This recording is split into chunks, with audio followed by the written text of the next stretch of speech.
Là, c'est le moment récolte. Alors, c'est les moments plaisir, on est super content, on récolte les fruits du travail. Là, avec les radis, je ramasse pas tout d'un coup, je ramasse les plus gros et ensuite j'y reviendrai plus tard. Juste après, j'ai semé dans les trous des nouveaux radis, des nouvelles graines. Les radis blancs ici, ils aiment bien une terre assez meuble, ils offrent des longueurs de 15 cm environ. Ils sont excellents. C'est pareil, un réel plaisir. Ici, c'est de l'échalote avec de l'oignon. J'avais fait une association avec des radis. J'ai pu en récolter un peu, mais ça n'a pas trop donné. Les radis, je les ai enlevés. Et ensuite, ici, ces cultures, c'est comme l'ail, l'échalote et l'oignon. C'est des cultures, il n'y a pas besoin de fertiliser. Alors, on peut les planter dès l'automne si on a une terre qui n'est pas trop humide. Sinon, on va attendre plutôt fin d'hiver, début printemps. Moi, je les plante avec je plante les bulbes, en fait, des petits bulbes. Ce que je fais après ces cultures, c'est que je ne mets pas de paillage parce qu'ils n'aiment pas l'humidité stagnante. De même qu'au niveau de l'arrosage, il n'y a pas d'entretien dans mon contexte donné ici. Et là, ce que j'ai à faire, c'est que je désherbe, j'enlève les adventices, les herbes non voulues dans cette culture. C'est comme ça que je les gère. Au passage, vous voyez les salades et les choux qu'on a plantés il n'y a pas longtemps, ils réussissent bien, ils sont en forme. C'est super.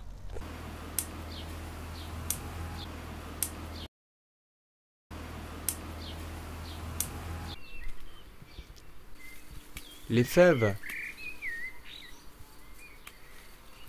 plus facile à couper au ciseau. Le plaisir des premières récoltes de printemps, quand le jardin c'est le frigo et qu'on peut ramasser directement de la bonne nourriture.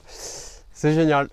La nature, elle nous enseigne l'humilité parce que quand on essaye de la comprendre, on se rend bien compte que quand on ouvre une porte, il y en a 3 derrière, c'est illimité en fait. Comprendre la nature, la connaissance de la nature, c'est illimité. Et j'avais une fois un ami maraîcher qui m'avait dit, et j'avais trouvé ça génial, que le maraîchage c'était bac+30 dans le sens où chaque année on apprenait, on avait des expériences supplémentaires. Là, sur mes tomates, j'ai pas envie qu'elles tombent malades, donc il y a plusieurs moyens de faire en sorte que les tomates ne tombent pas malades. Alors, je vais donner une liste non exhaustive. Si vous en avez d'autres, vous pouvez le mettre en dessous en commentaire.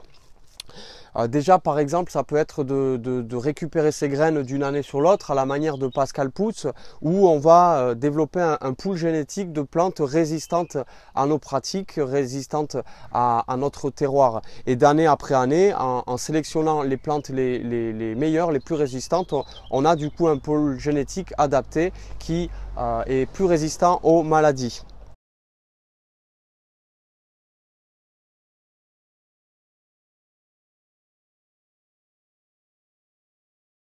Aussi, on peut mettre de la bouillie bordelaise sur les tomates. Le problème de la bouillie bordelaise, moi je ne veux pas le faire parce que ça, comme vous le savez, c'est du sulfate de cuivre. Ça va tuer aussi les champignons utiles du sol. Et du coup, moi je ne veux pas tuer les champignons utiles du sol parce que vous savez qu'ils sont intéressants. Ils vont s'associer notamment avec les racines des plantes pour développer le système mycélien pour mieux capter l'eau et les nutriments. Aussi, ensuite, on a par exemple le purin de prêle. Le purin de prêle riche en silice qu'on peut pulvériser sur les feuilles. Ça, c'est plutôt un préventif pour lutter contre toujours les problèmes de maladies cryptogamiques. Alors sur le purin, on peut s'intéresser sur le purin en aérobie et les nouvelles découvertes sur le purin en anaérobie. C'est-à-dire là, on va voir les travaux d'Éric Petiot qui, avec la bioélectronique de Vincent, va regarder l'oxydation ou la réduction dans un purin.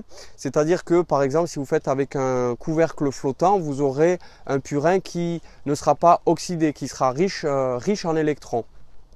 Vous savez qu'on peut être une société hors sol où le fait qu'on n'est plus connecté à la Terre, qu'on ne marche plus sur la Terre, quand on dit on est oxydé, on est en manque d'antioxydants, en fait le fait de marcher sur la Terre, on va regagner des électrons et les électrons c'est des antioxydants naturels. Là, j'avais ouvert une petite parenthèse. Ensuite, qu'est-ce qu'on peut faire pour avoir des tomates résistantes? Moi, ce que je fais, c'est que... je vais raconter une anecdote. L'an dernier, j'avais fait un stage de permaculture et mes tomates allaient bien. allez, 2 semaines, enfin peu de temps avant le stage, il y en a qui commençaient à tomber malades. Et du coup, alors là j'étais, mince, les tomates vont tomber malades, ça le fait pas. Loïc, tu as un stage et tout, si tes tomates sont malades, c'est pas cool. Et en fait, donc ce que j'ai fait, j'avais entendu des anciens qui disaient qu'ils mettaient un petit morceau de cuivre dans la plante, au niveau de la tige. Et du coup, j'ai fait ça l'année dernière, ça a comme stoppé la maladie.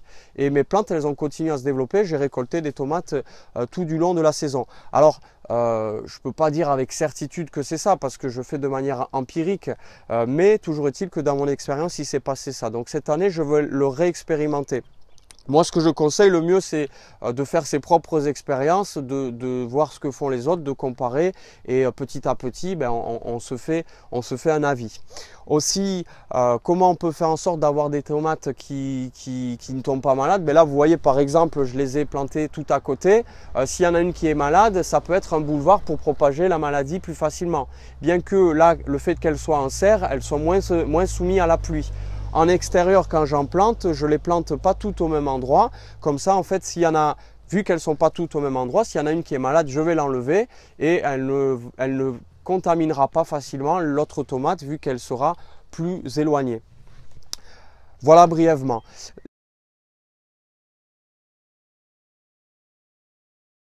Aussi, j'ai rajouté, comme je le disais tout à l'heure, des anneaux, des circuits oscillants Lakowski à toutes les tomates. Là, une autre manière de récolter la salade, c'est que au lieu de la couper à ras, je l'ai coupée un peu au-dessus du niveau du collet et en fait, elle va repousser et je pourrai en récolter encore une autre.